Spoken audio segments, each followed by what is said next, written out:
KPK के अंदर आप सीटें जीतते हैं, वहां पे आप शाबाशें ले रहे हैं, वहां पे आप जश्न मना रहे हैं, और आप पंजाब में सीटें हारते हैं तो वहां पे आप धांधली का रोना रोते हैं। धांधली होनी होती तो क्या राना सनाउल्लाह हारते, साद रफीक हारते, खुरम दस्तगीर हारते, जावेद लतीफ हारते?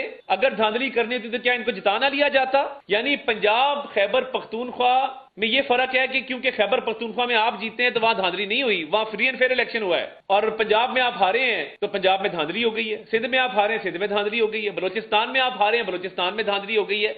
ये जो आपने डिजिटल टेररिज्म किया है और ये जो बैरूनी ताकतों को आप आवाज दे रहे हैं कि अमेरिका मेरी मदद करे आके, तो भाई आप तो कहते थे हम कोई गुलाम है, आप गुलाम थे, आप गुलाम हैं। जो फॉर्म 45 के साथ खिलवाड़ किया गया सिर्फ और सिर्फ ये देखते हुए किया गया है कि हम जमहूरियत को इस मुल्क में डीरेल कर दें। अब ये असली फॉर्म 45 आप देख लें, इसके ऊपर आपको प्रॉपर अंगूठा भी नजर आएगा, प्रॉपर साइन भी नजर आएगा, वोटों की तादाद भी नजर आएगी। और मैं समझता हूं ये बड़ा अफसोसनाक है कि जिस तरीके से इसको मैनिपुलेट किया गया है। अब ये जो फॉर्म 45 मैं आपको दिखा रहा हूं, ये जो असली फॉर्म 45 है, ये एक पोलिंग स्टेशन का है। मेरे 185 वोट हैं, बिलावल साहब के 43 हैं और मेरे मुखालिफ के 206 वोट हैं। ये असली है, मैं इसको तस्लीम करता हूं। अब आपने जो सैकड़ों की तादाद में जाली फॉर्म 45 मीडिया पे अपलोड किए कि मुझे जो गली से एक फॉर्म 45 को भेज दे तो मैं उस पर विक्ट्री क्लेम करना शुरू कर दूं, मैं ये काम नहीं करूंगा। मेरा पोलिंग एजेंट जिसने पूरा दिन सुबह से लेकर रात तक ड्यूटी दी है, पोलिंग स्टेशन के अंदर मौजूद रहा है, मुझे जब वो फॉर्म 45 भेजेगा